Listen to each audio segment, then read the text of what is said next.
flag design should actually be approached from a design system perspective and not just like a single piece design. When a flag is successful, it will be deconstructed, it will be taken apart and shown in different formats. Hello, welcome to ProLife Brand, where we share our ideas to create a unifying visual identity for the pro-life movement. This is Kate Yep, along with my husband, Kai Yep. And our baby too. Hello and welcome back. This is part 2 of a mini-series we are doing on the design behind our proposal for a universal pro-life flag and symbol. And in this part 2, we're talking about design systems and how we incorporated a design system into our proposal. So take it away, babe. I think a good way to introduce the topic is I'm going to share how I presented our project in a meeting that the North American Vexillological Association, which I'll just call NAVA from now on, NAVA, this association that studies flags in North America, they have something called the design gauntlet, which is like they have a few people from the association, many of whom are experts in flag design. They study flags, they research flags, so they know the history behind the flags and how symbolism is applied. So many members joined these gauntlets and present their designs to get some feedback and some criticism too from the experts. And anyway, I joined one of these. You presented our flag proposal. Yes, I did present it, and it was pretty good. I received really good feedback. The proposal was already very solid at the time, and yeah, they really liked it.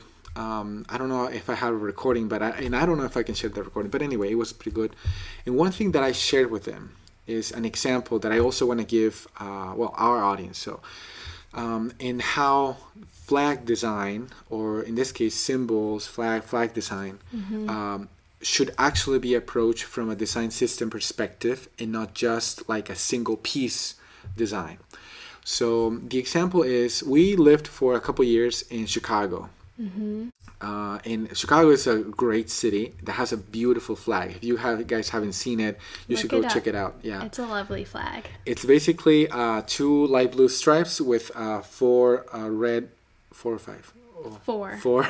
Oops. Red stars in the middle. It's very simple and it has a lot of meaning and there's a lot of history behind it. But what happens is when people adopt the flag, they feel proud about their city, they will take it and change it. They will take it apart. So once we were driving in the city and I saw this plumbing company, the van of a plumbing company, and they had the 2 light blue stripes, and they had replaced the stars with tools, plumbing tools. And you could see, oh yeah, that's the flag of Chicago, but that's funny. They tweaked it for their purpose. Right. So it was they're really clever. Proud plumbing company from Chicago. So that's what happens when a flag is successful. It will be deconstructed, it will be taken apart and shown in different formats. People add letters to it, people take the stars and do different things with them. Pizza places do that all the time, and that's when you know that your flag is successful, right? Right. In a way, that's a good way to know that. So how do you design with that in mind? That is the bottom line here. Anything that is successful or large in society would be taken this way, and people will make their own versions, and that's not only okay, it's excellent, and that's what we want. That's what happens, in successful design. So instead of approaching this as no, this is the only design, you cannot change it. You cannot change it. Why don't we create something that is by design made to be used in multiple formats in multiple ways. Right. So that's and this is one point that I usually make when I talk about this. And sometimes we think, let's make a flag, let's make a design, let's make a logo or something that represents this group of people. And many times people think it's like like art. Let's make an illustration. Let's make something Yeah, beautiful. something that we like, that looks cute. Right, like let's come together and decide what elements should be placed exactly in the design, right? Well, you wouldn't do that for your house, right? I think design should be seen more like instead of like art, which this is a big conversation that I've had many times, and I'm sure designers and artists have something to say about this. But for these purposes, I think we would agree that this particular kind of design needs to be approached from a perspective of systems. So like an architect, right? Something that will be used, that will go through some wear and tear. What does that mean though? So going back to the architect example, you don't just tell the architect how to do things exactly because you don't know about construction. I don't, and the house can fall down, can crumble. So but the architect needs to hear your needs and take them into account. How are you planning to use the house? What are your routines? Maybe they would ask about your preferences about space, big kitchens, this kind of thing. But the actual specifics and how it's going to be used has to go through the architect. So similarly, to design a flag, you need to hear from the people who this flag is going to represent. But then you need to put that not aside, but consider that, and also consider all the possible applications that are kind of hidden for the audience at that point. So that's the process that I went through designing this flag. Great. And so what are some ways that we help people get there, I guess, and like help them apply this to different formats? Or how would you go about thinking about our proposal in a design system? Right. Right. You can start making like a short list of the ways in which people are going to use the flag or the symbol or anything that would resemble it. Think of ProLife, how it's used, the ProLife message. You see it in the street. You see people with signs. You see people at rallies, with hats, with T-shirts. Social media is a whole world, and how that can be used, because you post the flag once or twice and then you're tired of it. Then what else? People will start making art with it. We'll deconstruct it. We'll take the blue and the purple and the white, do something different with that. That's happened to us already in our designs. Like we want to expand what we are saying without saying it all the time. One of the main pieces of a design system or the main element is the story. Right. It's not actually tangible. What story are you telling? In our case is the respect for human life from conception till natural death, and I would add to eternity, right? So that's the story that we're telling, that we include the father, the whole cycle of life. Anyway, so that's the main underlying element. But now graphically, visually, how do you represent that? You have building blocks. You have the colors. You have the actual spiral that we have made. You have the format of a flag. And then, since it's so simple, you can expand that and make a typeface, which means a font. And that's what we are doing right here. Right. And we found a font that kind of matches the style. But it's so simple that it can be a character. If it's a whole illustration, it doesn't work. Right. So our spiral is usually what we will put for an O, like the ProLife. The O is the spiral. You can take a little part of the symbol and then do something else with that. So in terms of applications, you can think of, in social media, in the world of internet, emojis are a big thing. And having a flag that is basically an illustration packed into a few pixels won't work. It won't be easy to see. And that's what I've seen in other proposals. Or, you can put it in really big formats as well, and it would work as well. So yeah. So being able to make it tiny or blow it up to be massive. Think of like how companies nowadays in the month of June change their logos to incorporate the rainbow flag design. And they have to deconstruct that flag because they cannot always just put the flag on top or behind and they would lose their own logos. But how do they achieve that? They deconstruct it. They show it in different ways. So with a design this simple, we can foresee, and I already have designs of how that could be applied to, say, Chick-fil-A decides to say like they are pro-life. How, and they are kind of a spiral. There's a C, but it looks like a spiral. So anyway, you can work with it. You can work with it, yeah, and have the spiral and the colors and the message be behind that. I don't know if Chick-fil-A would do that, but I'm just thinking. Now I want Chick-fil-A. Yeah. Yeah, me too. But it's Sunday though. Oh man. Yeah. So those are some ideas. Great. So is there an example of something that in the pro-life movement that doesn't really work that great in this design system and being applied to different settings?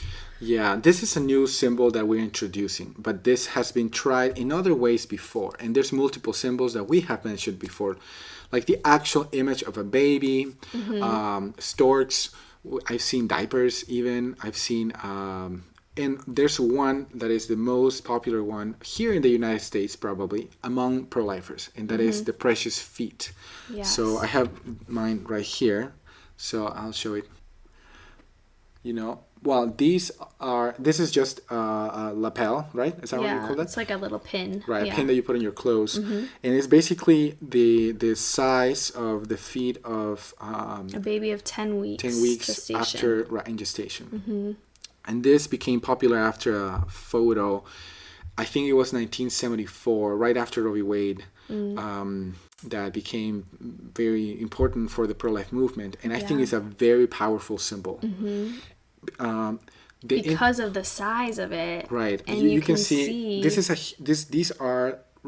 the real size of human feet at 10 weeks. So I think the strength and the power of this symbol is in its size. Yeah, that's what takes your breath away. Right. Thinking about a human being this small. So the problem that we have in the pro-life movement is that we don't see this far ahead, and people use this symbol and make it big. And it loses its power. Interestingly, the power is in the small, because the impact that human feet at that size have is lost when you just blow it up in a banner or in a flag. Yeah. Because then it just looks like feet. They just look like human feet. There's no distinguishable difference between just an adult feet or even a baby feet, but someone who's been born, and this one. Right. So the impact is lost, and that's one of the problems that I have seen. And sometimes people are boxed into using that when the context, the format, the message doesn't work anymore. We use these. Yeah. Anybody who has them, please wear them. I mean, they're amazing. But in terms of designing something that would scale internationally, and that's another thing, this photo became very popular here in the United States and many other places as well. But I come from Peru, and I lived in Costa Rica for a few years. They're not that well known. Maybe amongst older pro-lifers. For sure, they may remember, but the younger generations, I don't think they have seen them. So they see the baby feet, and they probably don't know what it means. And or where it came from. Right, you can tell the story, but I think that the simplicity is not there to be able to scale enough. So that's why our proposal, again, is effective at being able to be really in small formats and also be blown up into large formats, and it's scalable, which is something that's helpful for pro-lifers to be able to use it how they need. Yeah, and it's not only in terms of the image. I mean, you can make this and make it big, but in terms of the meaning, right? The meaning, when you make it big, it gets lost. In our case, our meaning is more abstract, so it can be interpreted and you arrive to the same idea, even if it's huge. And because you can see the belly and the baby still, and all the meaning behind it remains, as opposed to when you're bound to a size. Right. That's one example. Great. We would love to get more people to help us think of different applications for our symbol. Yeah, there's so many. I can think of a few already, and I would invite any designer that is a pro-lifer interested in this project to join us and just message me directly, and we can start sketching things out. There's, for example, open source project to create icons, and I already submitted a couple with our design. So we can start creating assets for designers out there. We have in our website downloadable files for free, where you can download the flag design, the symbol, and you get the license as well. It's totally free. You can reuse it. You can even profit from it if you print them in t-shirts. That's perfectly fine. But we want to expand our library. We want to have even illustrations that resemble this. We want to have a whole language, visual language around the symbol, and we have started. How we use a lot of text in how the symbol is used, sometimes as an O, for example, for words that are positive, like the word hope. So we already have, that's what I mean, a language, a system where we know how things are used. That we have this great, people like this hope sticker. So anyway, I would like to invite designers and anyone who's creative, who wants to be part of this, to join us. Check out our website and download the files, and reach out to us. Yeah. So I think that wraps up part 2 of our design episodes. And so thanks so much for watching. If you enjoyed this video, give us a like and subscribe. And you can find out more about our project at ProLifeBrand.com. And of course, follow us on Instagram, Facebook, and TikTok at ProLifeBrand. And tune in for more videos coming your way that talk about our vision here and our project moving forward. Thank you.